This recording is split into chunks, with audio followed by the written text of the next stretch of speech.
In this video, we're going to be making one of my really popular products, and that is the church pew. I have made lots and lots of church pews. So we start off with a 2 by 10 by 10 foot, and in this case, the church pew, the finished dimension is going to be 50 inches wide. So we need a 10 footer, and we cut 4 pieces at 30 inches. Okay, this will make our sides of our church pew. And then our next step is to have two 14-inch 2x4s. And these will be the boards that hold our sides together and provide the seat framing as well. So you can see here I've marked where 2 pocket holes are going to go on each end. And then from that end, I'm coming over 3 5/8, 6 5/8, and 10 with some pocket holes. Now the one key thing here is one board, it's going to go like this, but the other board, we're going to have to mirror and put your pocket holes go in the opposite direction. So we screw up. And the reason we're doing that is because when we put our seat boards on, our seat boards are going to be made with two 2x8 pieces. And so we can screw up to the bottom of the seat so we don't have any exposed screws. And that is also why we're doing pocket holes here, so we don't have any exposed screws on the front. But on the back, we're not using pocket holes because those won't be shown, so we don't need to hide. So you could do it on both ends if you wanted to, but I don't. So now I'm going to go ahead and get all my pocket holes made with my Craig 720. And then we will kind of move on from there and show you how we begin the assembly process of our church pew ends. So this is how I make up my end panels. So I have these Harbor Freight clamps. They are inexpensive, do the job. So I've got this lined up real nice here. And I've got this measured up 15 inches. So that's where this block is. So one of these is going to face this way. And now when I do the other one, I have to make sure I make it the opposite way. And notice that these pocket hole screws are facing up, where eventually our seats are going to be mounted. Now I think what I'm going to do, these get a foot at the bottom here. So I think I'm going to go ahead and make those feet right now. They're 19.5 inches long, and they have a 45-degree miter on one end. And we'll go ahead and put these two together with the foot before we move on to our next panel. So I'll go ahead and make those. I'll rip a 2x4 down to 2.5, 19.5 inches long, and then do that miter at the end, and I'll show you how we put those on. So this is what the foot looks like, 19.5 inches, that 45-degree miter. I just eyeballed it for this, and then I have 3.5, 3.5 on that 2x10, and 3.5, 3.5 on this 2x10. Okay, so now we could take that clamp off.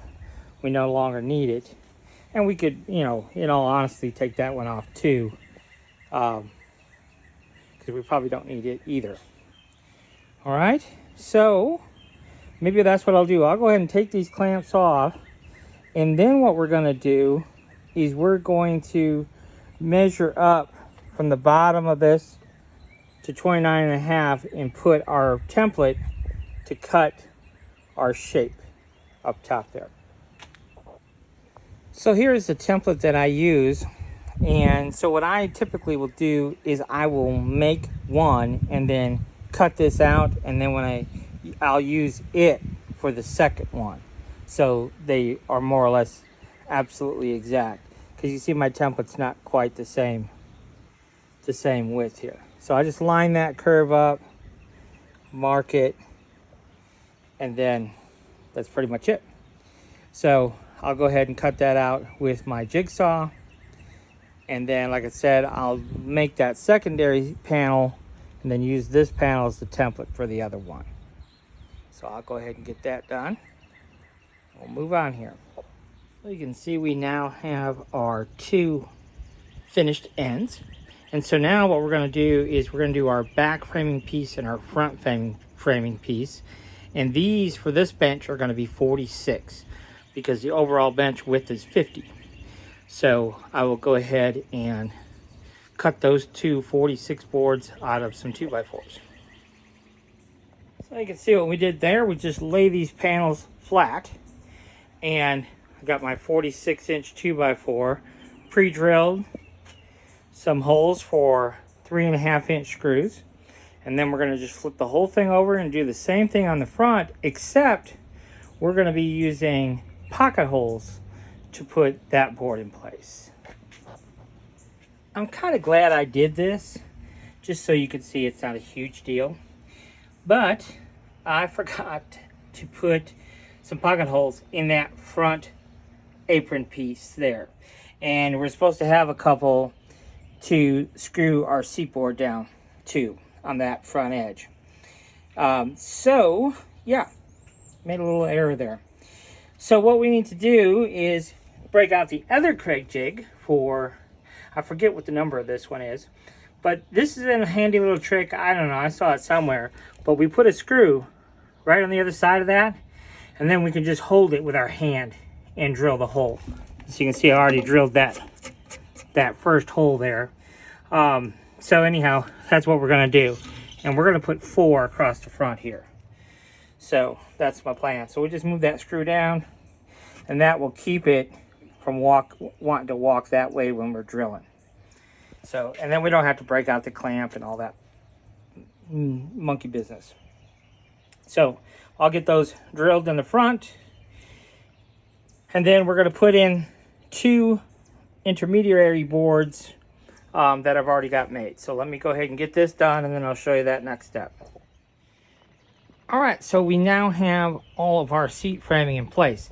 Now you can see here we have some pocket holes. Those boards are 14 inches, just like the end caps. That first line is at 3 5/8, the next line 6 5/8, and the next line is 10 inches from the front. So 3 5/8, 6 5/8, 10. And then this one is done the same way. Pocket hole screws here, 3.5-inch screws from the back. Okay. I just feel like the 3.5-inch screws are stronger than the pocket hole screws, so that's why I don't use pocket holes on the back, and the pocket hole screws are more expensive.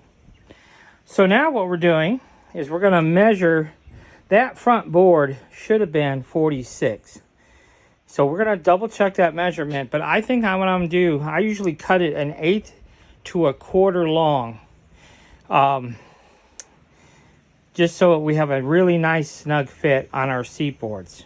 Okay, so I'll probably do 46 1/8, something like that, and fit it. And if I need to trim it a little, I can, but I'd rather trim it than have it a little bit too short. Okay, so we're going to do that out of 2 8/8. Now the first one is going to be the full width, but the second one gets an angle, but it's not quite as deep. So I will cut that first one, get that first one in place, and then we can kind of move on from there. All right, now that hurt me, but I got it done. So what we did is we placed that first board. We have a 5/8-inch overhang. That's why I have a piece of fence picket. That's why I made it 5/8, little spacer. So it overhangs that front apron 5/8 of an inch. And then I screwed up from the bottom all those 4 screws along the front, the one here in the corner, and then this one here,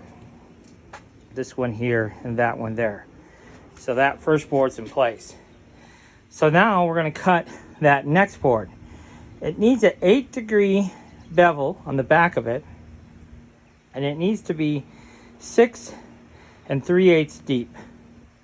So we're going to cut it the same 46 1/8. That's what we ultimately wound up with.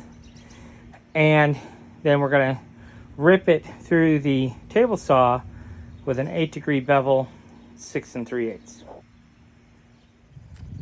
All right, so we're here at the table saw. You can see, I think you can see, I've got it set to 8 degrees, right? Then I measured over 6 3/8. Now, if your board is like mine, where it kind of has a good and a bad side, this one has a knot down there. It's less noticeable on this side, but it's got this ugliness.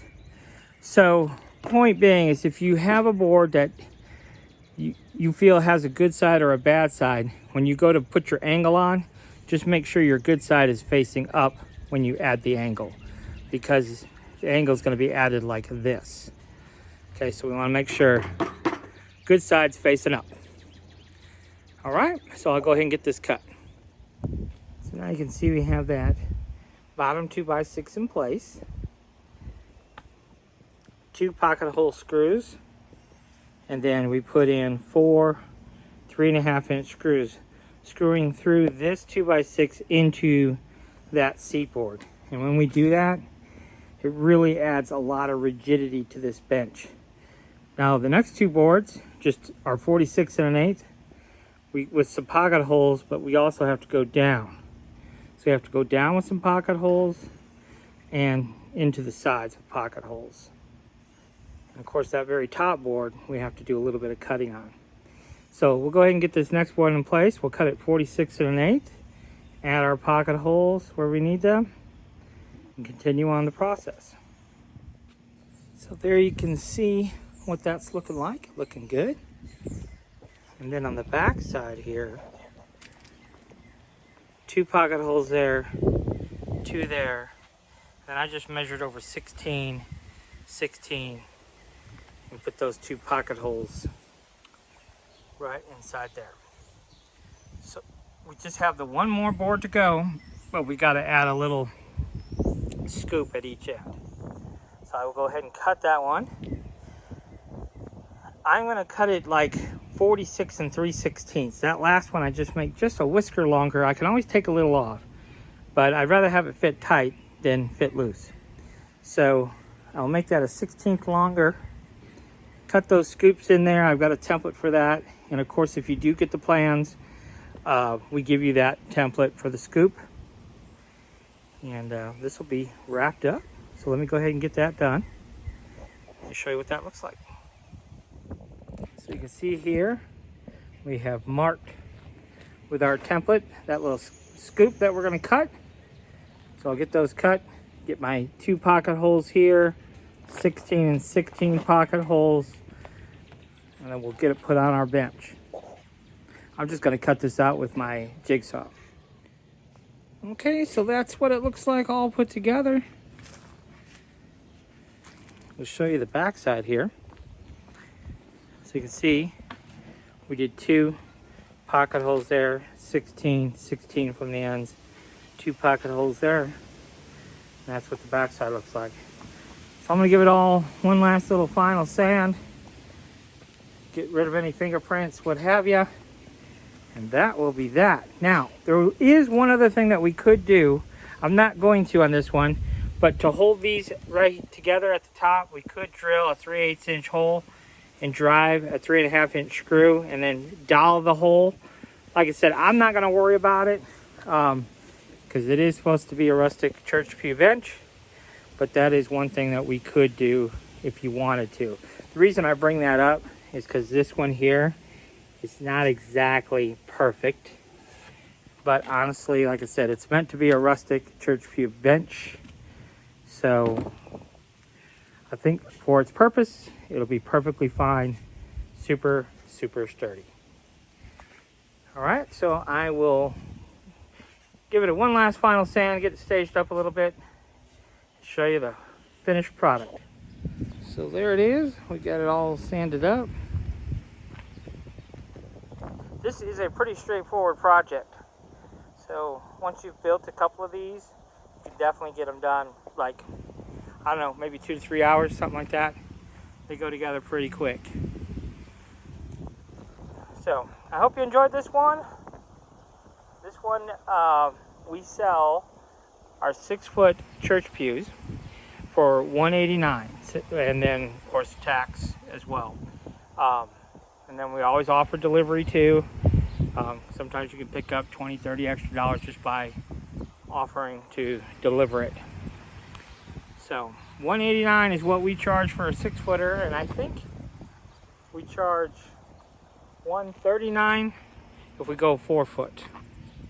So, and we mostly make 4, 5, or 6 footers. That's usually But we charge the same for a 5 foot as we do a 6 foot. So we go 4 and 6 for kind of our breakdown on price.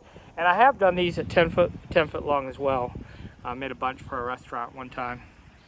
So that's it for this project. Thanks for watching.